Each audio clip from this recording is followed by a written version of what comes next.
This is Bear Clooney. Thank you so much for coming to Bear Clooney Watches channel. And here we are today with the Bunny Girl. Hi everyone. Bunny Girl, thank you for coming to Bear Clooney channel. Thank you for having me. We have a great opportunity to learn about how Bunny Girl thinks about watches, to give us a little bit of the female perspective on appreciation for watches, watch collecting, and how do tastes evolve. So, Bunny Girl, why don't you tell us, how did watches enter your life? Well, watches entered my life through love of jewelry and always accessorizing my jewelry with what I was wearing. It was very important to me that it kind of the whole look came together, and watches was a part of the jewelry and not so much its functionality as I now see it. So having to buy fashion watches, I had quite a few of them, but as we all know, they're quartz, they run on batteries, they don't last long, so I had to keep replacing them. Now, as a woman, I don't mind shopping for watches.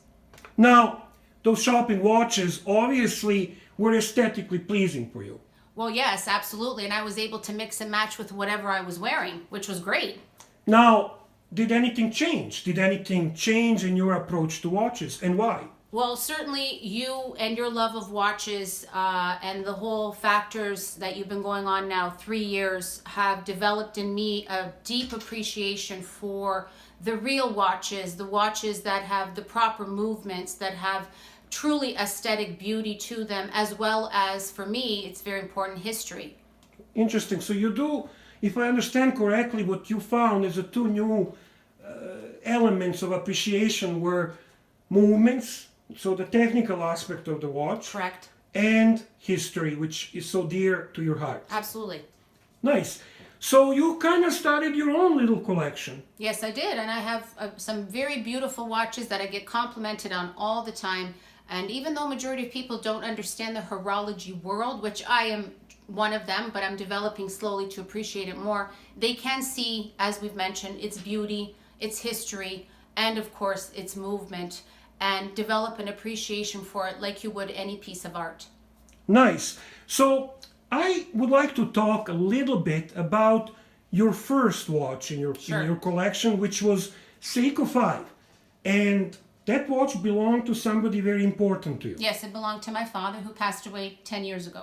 So the story goes, one evening we were kind of cleaning and disassembling the couch, and deep inside the couch we found a broken Seiko 5. Yes, we did. That was his watch. Yes, it was. And if I remember correctly, you said to me, "Oh, that's my dad's watch. Too bad it's broken. What can I do about it?" Right, and I felt really sad because it was a part of him that I wanted to keep, and also was hoping maybe we could fix it. I wasn't sure. So the first discovery of advantages of a mechanical watch, of non-fashion watch, was that this kind of watches can be fixed. Well, yes. So we took the Seiko 5 to Reg, our dear friend, and he did fantastic job. Yes, he did. So this became a first piece in your collection, which you're very emotionally connected with. Would you mind showing us your Seiko 5? Absolutely. So this is my dad's Seiko 5. It is a man's watch, but I do wear it, and I get lots of compliments on it. I do like that it's a little bit big, so it gives me a little bit versatility, more of a sporty look. It's still very classy. It's not too big. I think it's a beautiful watch. I love the white silver dial. It gives it more dressy feeling. I like the hands. I like everything about it. And also, you know that Seiko 5 has a great history. We are together very big fans of Seiko watches. And this piece is the entry-level mechanical watch of choice for many. Yes. And I think it's so appropriate that besides its emotional connection, that this watch kind of was entry for you in the world of quality mechanical watches. Right, and it's no secret, you've probably already displayed your Grand Seiko, but that is my favorite watch from your collection. Really? Absolutely. I love that watch. I never want you to get rid of that watch. Now, Never. you do know that Blair Clooney's reputation is that he's a Rolex fanboy. Yeah, that's okay. I know that, but sometimes you got to break the rules, right? Of course, and you do know that I love my Grand Seiko. Yes, and I love it too, so. So what's your next watch that you want to show us in your collection? The next watch that I'm going to show you is my Bulova. It's the Super Seville. Yes, Super Seville. Very nice piece. I see you dressed it up in a pink bunny colors. Well, we have to give it a feminine touch, and it's a very great summer watch. I can't wait to wear it for the summer. It's just going to pop, and it's going to look great. Now, this watch, I mean, Bulova as a brand is a very significant brand. We're talking a brand that started in United States. That was a brand that was for a certain time made in Switzerland. Your specific piece, when we opened it and Resh had looked at it, we discovered that it is Swiss-made piece. Right. Now, we do know that this is a homage to the day date. We do know that some watch snobs are not big fans of the homage watches, but do we really care? No, I'm not a big fan of any snob. I think you personally, as a watch lover or a lover of any art, have your feelings and your emotions attached to it, and you should certainly grow with that and do what makes it feel right for yourself and not what the world of watch thinks or feels is the one watch that should rule them all, as we say. Bear Clooney and Bunny Girl are anti-snob. Anti-snob all the way. Right on. Thank you. Would you like to share another watch with us from your collection? Certainly. This watch here is my Omega Genève. Oh, well, we're talking Omega, of course. It's a beautiful blue dial. Omega Genève, very classical vintage piece. And I do notice that you appreciate vintage pieces. I am assuming that's mainly because of their aesthetics, because of their design. Also, I love the look that women were wearing back in those days. I'm going to assume this is about the 40s or 50s. No. You do know this watch was worn by men. Well, yes, I'm sure it was, but however, I think it looks wonderful on a woman. I think it's a very simple, elegant style, and I think any woman can get away with wearing this regardless if a man wore it. It's got that pow, that class. It's just super. What do you like about this watch? I like simplicity. I'm not a lot into a design and shiny things. I like that it's very elegant. It's simple, and we changed, I believe, the band on this one as well. Yes. The strap, and yes. I think that color blue, which I really love, is a great accessory for if you're wearing more everyday work clothing. It's nice, it's classy, it's simple and elegant. Beautiful. It's a truly nicely balanced dial. I appreciate that very much. I love how thin it is. It's a truly beautiful watch of a significant history. This is the time when Omega, Longines, and Rolex were competing for the top brand. I think this is a beautiful watch from those two factors that you like, the movement itself and the history of the watch. And obviously you would never pick a piece that aesthetically doesn't suit your taste. Absolutely. I have to agree that although we discussed movement and history, the first factor for me in choosing a watch has to be its aesthetics. It has to suit me. It has to suit my personality. It has to be something I'm comfortable wearing. And I think anybody in the watch world, male or female, look at it that way too, or should look at it that way. You know, many men collecting watches, they like to tick the boxes. So when they collect the watches, Sure. They like to have a diver, a dress watch, a flieger, a chronograph, and so on and so on. Well, those are your collectors, right? Yeah, those are. You're a collector too. Now, you feel that ladies are doing that slightly different.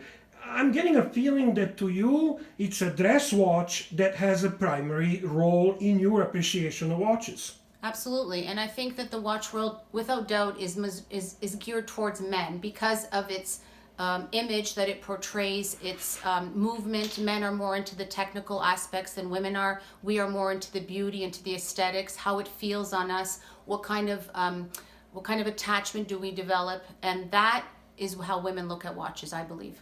Now, we're coming slowly, I think, to your favorite brand. Yes.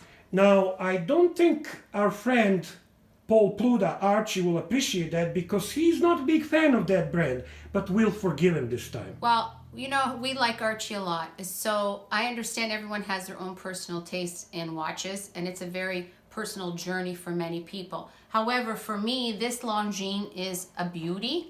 It was an amazing find. It is the Longines, and it's an automatic.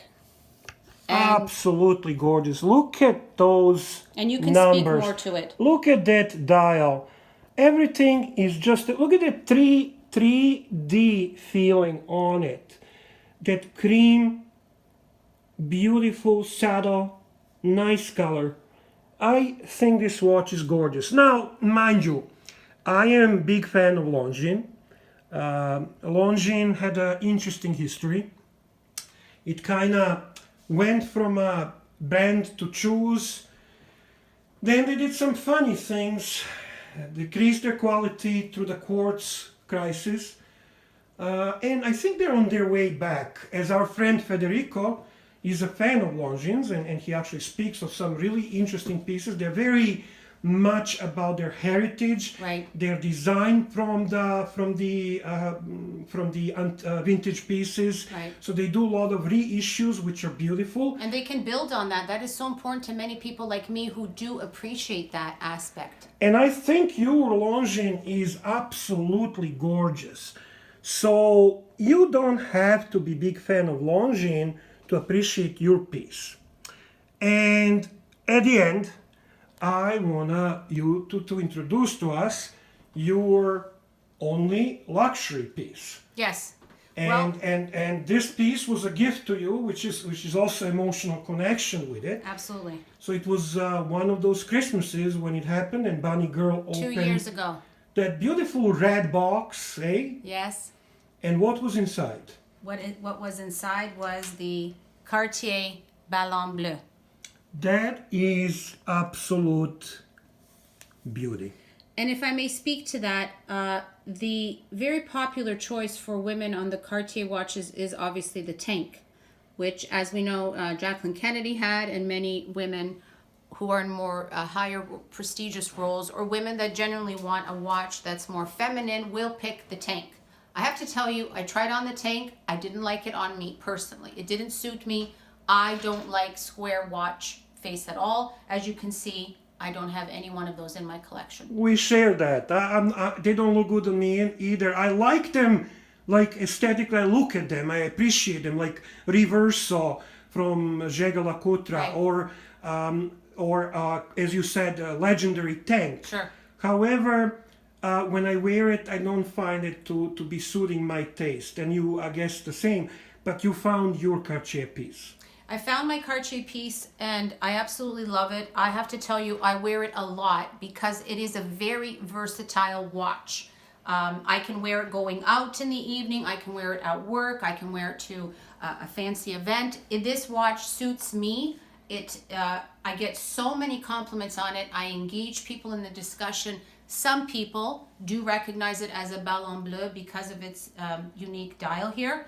Not dial, but the crown. The crown, pardon me. And so it's engaging, and in a way it's kind of nice that you can teach people about watches that they never knew about, yet they can also appreciate its beauty. And Cartier, everyone knows, is a well-known watch brand. So Yes, you see, some people like to talk about Cartier being a fashion brand, yet we need to recognize Cartier being exceptional horological brand. True. With some exceptional horological contribution. Right. There is a very good video from Federico that actually addresses that and talks about those horological achievements. It is only those who are not really familiar with Cartier that make that mistake and talk about Cartier being a fashion brand. Cartier is highly respected, really highly recognized horological brand. And what a fantastic choice for your first luxury piece. absolutely. Where do we go from here? I mean, you continue searching for the watches, learning about watches. What's your approach? How are you thinking? Well, right now I'm very happy with what I have. I'm not seeking to get anything extra or something that's in front of my mind that I would like. certainly if it comes along, which we got very lucky with the Longines and the Omega, I will not turn down that offer. Absolutely not, because these watches will last me forever. It won't be like I discussed earlier, my fashion watches. These are permanent. And at the end, Bunny Girl, what would be your message for ladies and fashion watches? Well, my advice would be pick what you like, what feels good on you, what looks good on you, what represents you as a woman, and if you can get a little bit more expert advice on it, go for it and make that one watch or your first purchase a watch that will last you forever, because it is an investment, but it's an investment for life. Wonderful. Thank you, Bunny Girl, for showing up on the Bear Clooney channel. Thank you for giving us your insights, and thank you for your state of the collection. Bye, Bunny Girl. Thank you for having me. Bye-bye.